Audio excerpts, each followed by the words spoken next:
Hello students, आज हम करने वाले हैं 9th एसएससी हिस्ट्री का 6th चैप्टर के क्वेश्चन आंसर्स। हम आज क्वेश्चन आंसर्स को समझेंगे जिससे आपका यह chapter with the explanation question answer भी कंप्लीट हो जाए। चलिए बात करते हैं सबसे पहला फिलिंग द ब्लैंक्स की। आपका फर्स्ट फिलिंग द ब्लैंक्स है, इन 1992 a movement against alcohol was started in dash. आपको अगर याद होगा या फिर आप वीडियो में देखा होगा, एंटी लीकर मूवमेंट होगा जो ये क्वेश्चन जिससे रिलेटेड है। एंटी लीकर मूवमेंट में हमने सिर्फ एक ही स्टेट के बारे में बात की थी जिसका नाम था आंध्र प्रदेश, तो इसका आंसर होगा आंध्र प्रदेश। सेकेंड क्वेश्चन है, इन 1975 the government of India form the committee of status of a woman under the chairmanship of. जहाँ तक हमारा जो टॉपिक था इंटरनेशनल वुमेंस ईयर, उसमें आपने देखा होगा कि वुमेंस के लिए कमेटी बनाई गई थी जो सोशल स्टेटस देखती है वुमेन का, कि सोसाइटी में वुमेन्स का क्या स्टेटस है, क्या वो इक्वालिटी पर है या वो पिछड़ी हुई है। तो आपको थोड़ा बहुत याद आ रहा होगा कि उस पर चेयरपर्सन बनाए गए थे डॉक्टर फुलनेरू गुआहा, तो इसका आंसर होगा डॉक्टर फुलनेरू गुआहा। उसके बाद है explain the concept. Explain the concept nearly 2 marks के आते हैं, तो इसमें आप सिर्फ डेफिनेशन लिख के भी छोड़ सकते हैं। सबसे फर्स्ट आया है एलिमोनी। एलिमोनी का मतलब होता है पर्टिकुलर हस्बैंड एंड वाइफ है। हस्बैंड एंड वाइफ के बीच में तलाक हो रहा है। वाइफ इंडिपेंडेंट नहीं है, कहीं ना कहीं वो अपने हस्बैंड पे डिपेंडेंट रहती है, तो वो तलाक होने के बाद वो किसके पास जाएगी। इसके लिए हस्बैंड को कहा जाता है कि वो कुछ अमाउंट को पे करे फॉर, जिससे जो वाइफ है वो अपने लाइफ में सेटल हो सके। तो जो अमाउंट वो पे कर रहा है उसको कहते हैं एलिमोनी। देखिए यहाँ पे लिखा गया है, alimony is the fix amount. एक अमाउंट फिक्स कर दिया जाता है जो अपनी मैरिड वुमन फॉर अपकीप यानी कि अपने देखभाल के लिए उसको पैसे मिलते हैं उसके हस्बैंड से जो उसको डिवोर्स देने वाला है। हर रिलीजन का अपना अलग अलग सिस्टम है। उसके बाद है माइनॉरिटीज़। माइनॉरिटीज़ का मतलब होता है कोई भी सोसाइटी हो जिनके नंबर्स ऑफ ग्रुप्स, यानी कि ग्रुप में जितने भी नंबर्स हैं वो कम हैं और जितने भी लोग हैं वो particular same language, same tradition, same race, same चीज़ सब कुछ फॉलो अप कर रहे हैं, लेकिन उनके नंबर्स कम है, उस ग्रुप का नाम दिया गया है माइनॉरिटीज़। माइनॉरिटीज़ के पास पूरा हक है कि अपने कल्चर, अपने लैंग्वेज, अपने ट्रेडिशन को वो बचा के रखे, प्रिजर्व यानी कि संभाल के रखें, इस भीड़ भाड़ में वो खो ना जाए। इसके लिए गवर्नमेंट ने उनको बहुत सारे प्रोटेक्शंस ऑफ लॉ दिए गए हैं जिससे वो कहीं पे गुम ना हो जाए। इसके लिए यहाँ पे लिखा गया है, in any society a group of people of a particular religion, language और race who are smaller in number, यानी कि एक ग्रुप है जिसमें सारे मेंबर्स हैं जो same language, same religion, same culture, same tradition को फॉलो अप करते हैं, बस उनमें एक ही कमी होती है कि उनके नंबर्स कम हैं। उस ग्रुप का नाम दिया गया है माइनॉरिटीज़। हमारी गवर्नमेंट ने उन्हें पूरा राइट्स दिया गया है कि वो अपने लैंग्वेज, कल्चर, हर चीज़ को प्रोटेक्ट कर पाए, इसे कहते हैं माइनॉरिटी। अब बात करते हैं explain the following statement with reasons, यानी कि गिव रीजंस। फर्स्ट आपका क्वेश्चन है, the women's liberation movement began in Maharashtra, यानी कि यहाँ पे बताया गया है कि महाराष्ट्र में वुमेन लिबरेशन मूवमेंट स्टार्ट हुआ। तो चलिए पहले वुमेन्स के बारे में बात कर लेते हैं। जैसे ही हमने हमारे इंटरनेशनल वुमेन्स ईयर के पैराग्राफ में देखा था कि यूनाइटेड नेशन ने 1975 ईयर को वुमेन्स ईयर का नाम दिया गया था। क्यों? क्योंकि बहुत सारे फील्ड्स में वुमेन्स बढ़ चढ़ के पार्टिसिपेट हुई थी और उन्होंने अपना मार्क यानी कि अपना होने का वजूद साबित किया था। The government of India constitute a committee in 1975 on a status of women under the chairmanship of doctor Phulrenu Guha. तो यहाँ पे गवर्नमेंट ने देखा कि औरतें तो बहुत बढ़ चढ़ के हिस्सा ले रही है, तो औरतों का हाल क्या है। इसके लिए जो मेन सोसाइटी है, जो नॉर्मल औरतें हैं, इतने सारे लॉस बनाए गए, सारी चीज़ें की गई, क्या वुमेन्स तक वो सारी बेनिफिट्स पहुंच रहे हैं। इसके लिए क्या किया गया है, एक कमेटी बनाई गई थी जिसका काम था कि वो स्टेटस देके वुमेन्स का, और उसके चेयरमैन कौन थे, डॉक्टर फुलनेरू गुआहा।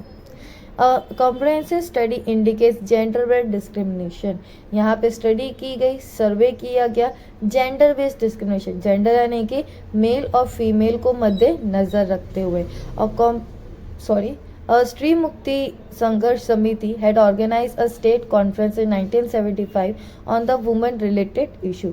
फिर यहाँ पे एक और ग्रुप बनाई गई जिसका नाम है स्त्री मुक्ति संघर्ष समिति। उनका काम क्या था कि महाराष्ट्र पर्टिकुलर सिर्फ स्टेट में वो लोग मीटिंग करेंगी और मीटिंग में जो भी औरतों को प्रॉब्लम हो रही है वो सारे मुद्दे पे वो बात करेंगी। In its manifesto published in 1978, it was decided to struggle against discrimination on the basis of gender, caste and varna। फिर 1978 में ये डिसाइड किया गया कि हमारी जो सोसाइटी है वो सिर्फ जेंडर के वजह से ऊपर नीचे नहीं है बल्कि कास्ट और वर्ण के वजह से भी है, जिसमें बहुत लोगों को सफ़र करना पड़ रहा है। इसके लिए ये सारी चीज़ें बंद हो जाए, जिनको भी नुकसान हो रहा है वो नुकसान ना हो, इसके लिए ये भी बुक और छापी गई थी। As a result the women liberation movement began in Maharashtra. तो आपको नाम से और चीज़ों से पता चल गया कि पर्टिकुलर महाराष्ट्र से कहीं ना कहीं जो मूवमेंट है वो स्टार्ट हुआ था। सेकेंड क्वेश्चन है the prevention of dowry amendment act was enacted in 1984। Dowry मैंने बताई थी, दहेज लेना। दहेज की वजह से बहुत सारी औरतों को मार दिया जाता था, उनको बोझ बना समझा जाता था। हर माँ बाप को लगता था कि भाई शादी लड़की है तो दहेज देना पड़ेगा, इसके लिए वो लड़की भी पैदा नहीं करना चाहते थे। इसके लिए गवर्नमेंट ने दहेज ना लिया जाए या दिया जाए इस बात के लिए सख्त से सख्त कानून बनाए गए थे।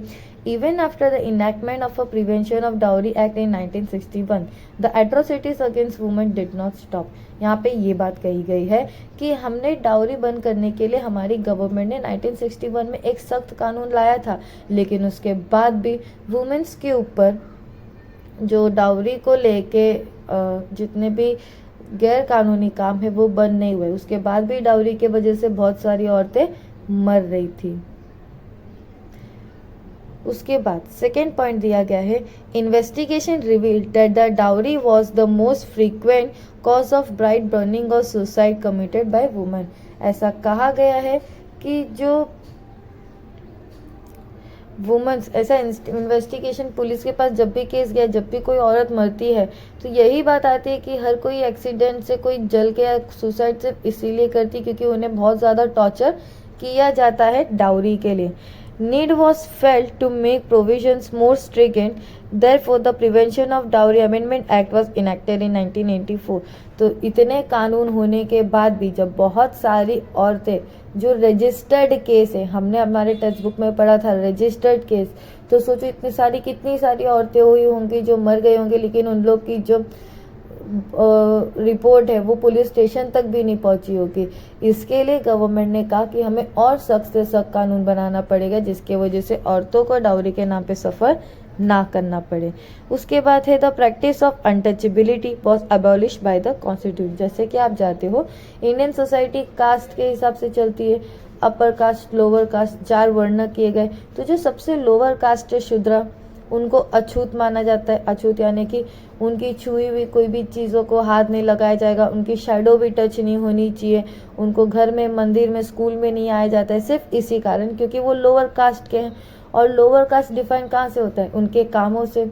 और वो क्या काम करते हैं? साफ सफाई, हमारा ही सारा काम करते, लेकिन फिर भी उनको बहुत ज़्यादा नीचे समझा जाता है।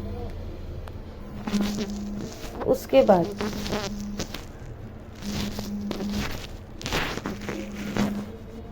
फिर कहा गया है the constitution of India has adopted values of freedom, equality, fraternity and social justice. इसका मतलब है कि जो हमारी कॉन्स्टिट्यूशन है उसने कहा है कि जो भी इंडियन सिटीजन्स रहेंगे वो फ्रीडम के साथ रहेंगे, इक्वालिटी के साथ रहेंगे, फ्रेटर्निटी यानी कि भाईचारा के साथ रहेंगे और सोसाइटी में उनके साथ किसी भी तरह का अन्याय नहीं होगा। The practice of untouchability was stigma on the Indian society. जो अनटचेबिलिटी है वो कहीं ना कहीं इंडियन सोसाइटी में एक कलंक है, तो हमें इस चीज़ को निकालना होगा। It was contrary to the values adopted by Indian constitution. ऐसा कहा गया कि इंडियन कॉन्स्टिट्यूशन ने सिंपल सी बात बोली है कि हम किसी को कास्ट या जेंडर बेस के ऊपर ऐसे किसी को नहीं बोल सकते कि हम उसे टच नहीं करेंगे, उसको नीचा दिखाया जाएगा, उसको ह्यूमिलेट करेंगे। इसीलिए हमारी इस इंडियन कॉन्स्टिट्यूशन में इस अनटचेबिलिटी प्रथा को यानी कि अछूत प्रथा को हटा दिया गया है। फोर्थ है the constitution has given cultural and education rights to minorities. यहाँ पे कहा गया कि जो इंडिया की बात करूँ, माइनॉरिटीज़ से मैंने पहले बताया था जो नंबर्स में बहुत कम होते हैं। यहाँ पे कहा गया है कि माइनॉरिटीज़ को राइट्स क्यों दिया गया है।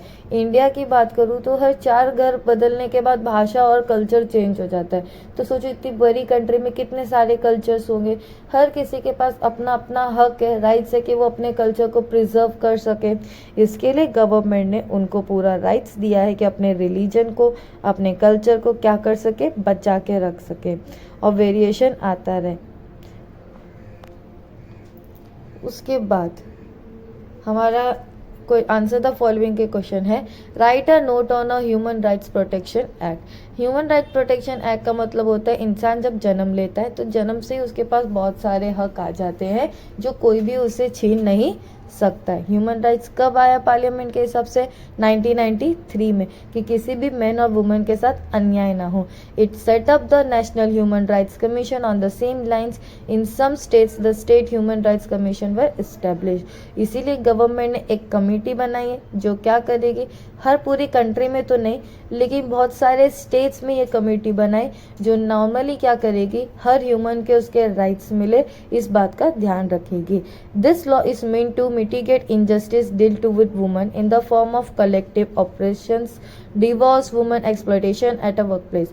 ये लॉ खास करके इसीलिए बनाया गया है कि वुमेन्स के साथ बहुत ज़्यादा नाइंसाफ़ी होती है, जैसे कि उसके साथ बहुत ज़्यादा हिंसा हुई जाती है, डिवोर्स होने के बाद उसको बहुत सारा सफ़र करना पड़ता है, एक्सप्लॉइटेशन यानी कि उसका दुर्व्यवहार होता है, उसके साथ गलत व्यवहार किया जाता है जहाँ पे वो काम करती है। तो ये सारी चीज़ें ना हो इसके लिए ये सारी चीज़ें बनाई गई हैं। Thank you for this video, thank you for this lecture. आगे आपको कोई भी चैप्टर समझना या फिर उसके क्वेश्चन आंसर समझना हो तो प्लीज़ आप कमेंट करके बता सकते हैं। Thank you.